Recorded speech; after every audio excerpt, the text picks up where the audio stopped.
Varicose వ్యాధితో బాధపడుతున్నారంట. తక్కువ ఖర్చుతో ట్రీట్మెంట్ కావాలి అనుకుంటే ఎవిస్ హాస్పిటల్ని సంప్రదించండి. నమస్తే రమగారు. నమస్తే జయ. రమగారు, ఏదైనా మర్చిపోతూ ఉంటారా మీరు? అంటే నాకేదో చెప్పాలనుకుంటావు, అయ్యో జయ మర్చిపోయాను, మళ్ళీ చెప్తాను. నువ్వు మధ్యలో మాట్లాడాను చెడగొట్టావు అని చెప్తుంటా కదా. అంతే అంతే, అట్లాగా. ఉండు, నేను నీకు ఒకటి చెప్పాలనుకున్నా, నువ్వు నన్ను డిస్టర్బ్ చేసావు, నేను ఇది మర్చిపోయాను. మనం ఏదో చెప్పాలనుకున్నా, అదేంటబ్బా ఊరి పేరు అనుకున్నావు అనుకో, వీళ్ళు అవతల వాళ్ళు 2-3 ఊరి పేర్లు అందించారనుకో, ఇవి వస్తాయి కానీ అది రాదు. అది గుర్తుకు రాదు. అలాంటిది వస్తుంది. ఫ్రిడ్జ్ దగ్గర నుంచుంటాం, దాని దగ్గర నుంచి చూస్తుంటాం, ఏం తేవాలి మనం ఫ్రిడ్జ్ ఎందుకు వచ్చామనా. అందుకని ఏం చేస్తాం, మళ్ళీ వచ్చిన చోటకే వెళ్ళామనుకో, ఆ కరివేపాకు, కొత్తిమీర, ధనియాలు, జీలకర్ర ఏదో గుర్తొస్తుంది. నువ్వు కూడా మర్చిపోతావు కదా. నేను ఫోన్తో మర్చిపోతారు రమగారు. ఫోన్ తీస్తా, మాట్లాడదామండి, మీకే చేద్దాం అనుకుంటా. మీరైతే అసలు మర్చిపోను అనుకోండి, అది రిజిస్టర్డ్ నెంబరు. జనరల్గా ఎవరితో మాట్లాడదాం అనుకుంటా చాలాసేపు గుర్తు తెచ్చుకుని ఇంకా మీరు అన్నట్లు వెనక్కి వెళ్తే అప్పుడు ఓకే. నేను ఏదో వెతకటం మొదలుపెట్టి ఏం వెతుకుతున్నానో మర్చిపోతాను ఒక్కొక్కసారి. వేరే ఏవో కనపడతాయి, వాటి మీదకి వెళ్తాము, ఇది పోతుంది. ఇంతకీ అసలు దేనికోసం మొదలు పెట్టాము అలా అనిపిస్తుంది. సహజంగా జరుగుతాయి జయ, పిల్లల్లో మరీ కనపడతాయి. మనం ఏదైనా మాట చెప్తే వాళ్ళు ఇంకో మాట మొదలు పెడతారు, ఇది పోయి అది వస్తూ ఉంటుంది. అవును. చందమామలో ఒక బుజ్జి సరదా కథ ఉంది, చెప్తాను. బాగుంటుంది సరదాగా. ఇది మా చిన్నప్పుడు హైసర్ బజ్జా కథ అని చెప్పుకుంటూ ఉండేవాళ్ళం. అసలు మాట మర్చిపోయి హైసర్ బజ్జా వచ్చిందనమాట బయటికి. ఈ కథ కూడా బాగుంటుంది. ఒక ఊళ్ళోట ఒక అమ్మమ్మ మనవడు ఉన్నారు. నాన్న అమ్మ వాళ్ళు ఎక్కడ ఉంటారు, పిల్లాడు అమ్మమ్మ దగ్గర ఉంటాడు, తిరుగుతుంటాడు ఊళ్ళో హాయిగా వాడు. అయితే ఆవిడేమందిట, వాడితో చెప్పింది, ఒరే అమావాస్య ఎప్పుడో శాస్త్రులు గారింటికి వెళ్ళి కనుక్కురారా అని చెప్పింది. సరే వీడు సరే అని అన్నాడు. బయలుదేరుతుంటే ఆవిడ ఏమంది, ఒరే నువ్వు మర్చిపోతావేమో ఆయన చెప్పింది, ఆయన చెప్పిన మాటే అనుకుంటూ రా, మననం చేసుకుంటూ రా నువ్వు అని చెప్పింది. వాళ్ళ ఇంటికి వెళ్ళాడు. వెళ్ళేటప్పుడు వీడికి ఏ డిస్టర్బెన్స్లు కలగల. ఎవరిదో బండి వెళ్తుంటే ఆ శాస్త్రులు గారింటి వైపుకి ఆ బండి ఎక్కిచ్చింది అమ్మమ్మ. బండి మీద కూర్చున్నాడు, ఏమీ అడ్డంకి లేదు, బండి సరాసరి పోయింది. శాస్త్రులు గారు వాకిట్లో దిగాడు. అమావాస్య ఎప్పుడండి అని అడిగాడు. అడిగితే ఆయన ఏం చెప్పాడు, ఇప్పుడు ఎక్కడుంది, ఇంకా 15 రోజులు ఉంది, నేనేగా పౌర్ణమి, ఇంకా 15 రోజులు ఉందిలే అన్నాడు. 15 రోజులకి వస్తుంది, 15 రోజులు పడుతుంది. ఇలాంటి డైలాగులు అయినాయి. కాసేపు మాట్లాడాక వాడు వాళ్ళింటో ఏదో అప్పచ్చి పెడితే ఆ శాస్త్రులు గారు అప్పచ్చి తినుకుంటూ వచ్చాడు. నడిచి వస్తున్నాడు. వెళ్ళేటప్పుడు బండి ఉంది, వచ్చేటప్పుడు బండి గిండి ఏం లేదు, నడిచిపోవాలి. ఆ చెరువు గట్టు మీద ఒక ఆయన గాలం వేసుకుని కూర్చున్నాడు. గాలాలు దేనికి వేస్తారు, చేపలు పడి, చేపలు కదా. ఊళ్ళలో నేను చిన్నప్పుడు చూసేదాన్ని, అట్లా గాలం వేసుకుని ఓపిక అట్లాగే కూర్చుని ఉండేవాళ్ళు. ఇప్పుడు ఎవరిని అట్లా గాలాలు వాళ్ళని చూడాలి, ఇంగ్లీష్ సినిమాల్లో చూస్తుంటాం, మన దగ్గర అసలు ఎక్కడా కనపడరు.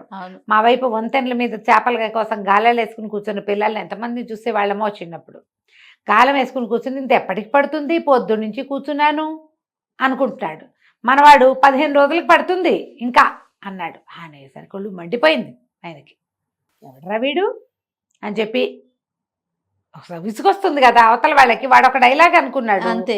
వాడు అనుకున్న డైలాగ్కి ఇప్పుడు ఏమనిపిస్తుంది, వీడి వల్ల నిజంగానే అంత లేట్ అయిపోతుంది కదా. అవును అవును. ఒళ్ళు మండిపోయింది. వెనక్కి తిరిగి చూశాడు. ఈ నడిచొస్తున్న కుర్రాడు కనపడ్డాడు. కనపడేసరికల్లా ఏమన్నాడు ఆయన, నీ దారి నువ్వు పోవయ్యా అన్నాడు. అనేసరికి ఈ 15 రోజులకు వస్తుంది పోయింది, నీ దారి నువ్వు పోవయ్యా, నీ దారిని నువ్వు పోవయ్యా అనుకుంటూ నడుస్తున్నాడు. ఇంతే కదా. ఆ వెళ్తూ ఉంటే ఏమైంది, అక్కడ ఎవరి వాకిట్లోనో ఒక ఆయన్ని పడుకోబెట్టారు. ఆయన వెళ్ళిపోవడానికి సిద్ధంగా ఉన్నాడు. ఓకే. ఉంటే వీడు వీళ్ళందరూ ఏదో మాట్లాడుకుంటున్నారు. నీ దారిని నువ్వు పోవయ్యా క్రమంగా ఎలా మారుతుంది, ఆ వాడి దారిని వాడే పోతాడు, అందులోకి షిఫ్ట్ అయ్యాడు. ఓకే. నీ దారిని నువ్వు పోవటం అనేది వాడి దారిని వాడు పోవటానికి భాష మారింది అంతే, ఏమనాలి దాన్ని టెన్స్ మారిందనమాట. ఈ వాళ్ళు వాకిటో కూర్చుని మాట్లాడుకుంటుంటే ఏమవుతుందో ఏమిటో, ఈవిడ ఏమవుతాడో, ఎలా అవుతుందో, రేపొద్దున ఏమవుతుందంటే, నీ దారి నువ్వు పోవయ్యా కాస్త ఏమైంది, వాడి దారిని వాడే పోతాడు అన్నాడు. ఆనంగానే వీళ్ళందరూ ఆశ్చర్యపోయారు. ఎవడరా వీడెవడో రోడ్డు మీద పోయేవాడు, వాడి దారిని వాడే పోతాడని చచ్చిపోయేందుకు సిద్ధంగా ఉంటే ఇంత మాట అంటాడని వాడిని పట్టుకుని తన్నబోయారు. వాళ్ళందరూ ఏమన్నారు, పెద్ద చుట్టుపక్కల వాళ్ళ గురించి, వాడిని వదిలేయండి, ఏముంది, అయిపోయింది వాడి జీవితం, ఆనందంగా కాలిపోనివ్వండి వాడిని, ఇంతకాలం కష్టం అనుభవించాడు, ఆరోగ్యం లేదు, వాడు అక్కడే నుంచున్నాడు, వాడిని పట్టుకున్నారు అందరూ, వీళ్ళందరూ మాట్లాడుకుంటున్నారు, వాడు ఇంతకాలం జబ్బుతో తీసుకున్నాడు, ఇకనైనా వాడిని ఆనందంగా కాలిపోనివ్వండి. ఇంకెంతకాలం తీసుకుంటాడు, 6 నెలలుగా మంచంలో ఉన్నాడు, వాడి కోసం బాధపడకూడదు అని మాట్లాడారు. వీడికి ఆనందంగా కాలిపోనివ్వండి పట్టింది. బాగున్నాడండి. ఆనందంగా కాలిపోనివ్వండి అనుకుంటూ పోతున్నాడు. ఏమైంది, కొంచెం ఎండాకాలము, ఊరికే ఊళ్ళల్లో తాటాకు పాకలు తగలబడతాయి, తగలబడతాయి కదా, తగలబడుతుంటే ఏదో ఇల్లు అంటుకుంది. వీళ్ళందరూ బిందె అందుకోండి, చెమ్ము అందుకోండి అని కేకలు పెడుతుంటే ఆనందంగా కాలిపోనివ్వండి అన్నాడు వాడు. వాళ్ళు ఎవడ్రా వాడు, బిందె నీళ్లు పోసి మెత్తగా తనండి వాడిని అన్నారు. బిందె నీళ్లు పోసి మెత్తగా తనమన్నారు. ఈ బిందెలు నీళ్ళు పైన పోస్తున్నారు కదా, వీడి మీద పోయమన్నారనమాట. వీడి మీద పోయమనేసరికల్లా సరే వీడు అటు ఇటు చూశాడు, ఒకళ్ళు ఇద్దరు తన కేకలేశారు, ఇల్లు కాలిపోతుంది, ఏమిట్రా నువ్వు పిచ్చి వెదవా వాగుతున్నావు అనేసరికి, కాకపోతే వీడికి ఏం పట్టింది, బిందె నీళ్ళు పోసి మెత్తగా కొంత అనండి, అది బాగా అర్థమైంది. వాడు అక్కడి నుంచి తప్పించుకుని బిందె నీళ్ళు పోసి మెత్తగా తన్ను అని అనుకుంటూ వచ్చాడు. వస్తే ఒక కుమ్మర ఆయన బోల్డంతా మట్టి పోసి, కుమ్మర ఆమెను తొక్కుతారు కదా, అది పోసి తొక్కుతున్నాడు. తొక్కుతూ చెప్తున్నాడు పెళ్ళానికి, ఎంత గట్టిగా ఉందేమే దిందుంపదేగా, అసలు లొంగట్లేదు ఇది అంటే, వెళ్తూ బిందె నీళ్ళు పోసి మెత్తగా తన్ను అని అనేసరికి ఒళ్ళు మండిపోయింది. చూస్తే బొట్టికాయ, నోరు పూసుకుని అవతల బా నీకెందుకు అన్నాడు. అనేసరికి నోరు మూసుకుని అవతల పో నీకెందుకు, నోరు మూసుకుని అవతల పో నీకెందుకు అనుకుంటూ ఇల్లు చేరాడు. అమ్మమ్మ అడిగింది, అయ్యగారు ఏమన్నారా పంతులు గారు అంటే, నోరు మూసుకుని అవతల పో నీకెందుకు అన్నారు. అనగా నిర్ఘాంతపోయింది. అదేమిట్రా అంత మాట అన్నారా అయ్యగారు, నా కోసం అని చెప్పరా, మళ్ళీ వెళ్ళి కనుక్కురా అమావాస్య ఎప్పుడో, మళ్ళీ వెళ్ళి అమావాస్య మాట ఎట్లా, మళ్ళీ వెళ్ళి కనుక్కురా, ఎప్పుడో కనుక్కురారా, నా కోసం అని చెప్పరా, నా కోసం అని చెప్పరా అని మళ్ళీ బతిలాడి. ఇప్పుడు దారి సులువుగా ఉంది. వీడు మళ్ళీ తూనీగలాగా పరిగెత్తాడు. ఈసారి శాస్త్రులు గారి ఇంట్లోకి వెళ్ళి నుంచున్నాడు. నుంచుంటే ఆయన ఏమన్నాడు, ఏమిట్రా అని అడిగాడు. మా అమ్మమ్మ కోసం అండి, అదేదో ఎప్పుడో అడిగి రమ్మన్నారు అన్నాడు. ఈయనేమనుకున్నాడు, ఓహో అమ్మమ్మదే ఏదో ఉంది తిది అడగమంటున్నారు అనుకుని, ఆవిడ ఎప్పుడు పోయిందిరా అన్నాడు.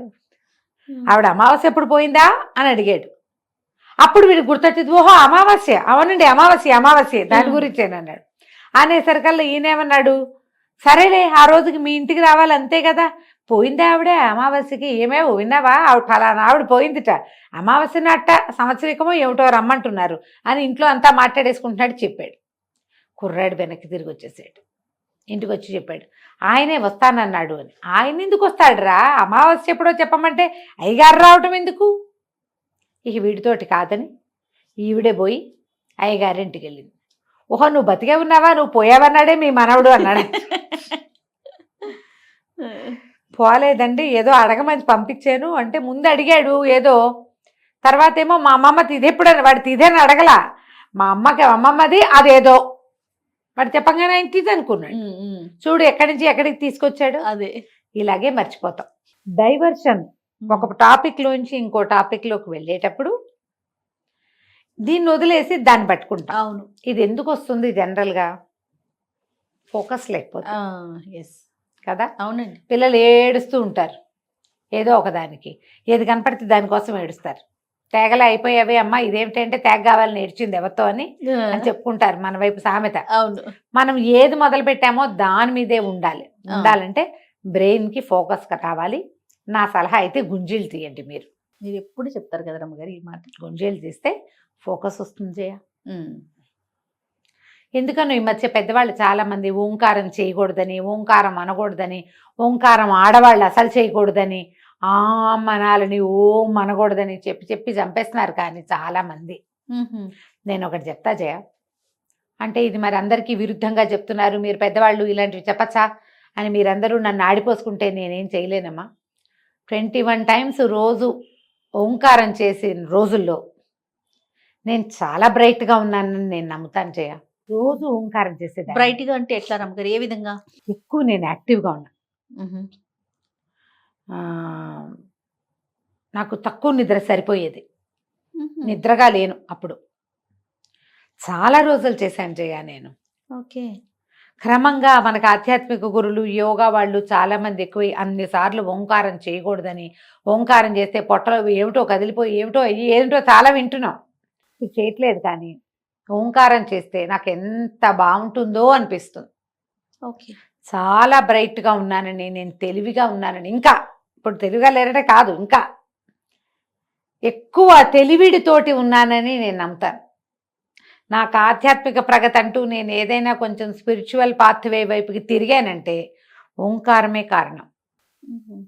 ఈ ఒట్టిగా ఆనాపానసతి ఇది చేస్తాం కదా, మన ప్రాణాయామం చేస్తాం, అనులోమ విలోమ, ఆనాపానసతి కాదు, అనులోమ విలోమ చేస్తే నేను ఒక 80, 20, 100 టైమ్స్ దాకా చేసేదాన్ని చేయ. 80, 90 నుంచి 100 దాకా వదిలిపెట్టకుండా చేసి ఒక 21 టైమ్స్ ఓంకారం చేస్తే ఎంత యాక్టివ్గా పవర్ ప్యాక్డ్గా ఉండేదాన్ని. నేను ఎన్ని పనులు చేసేసేదాన్ని అప్పుడు.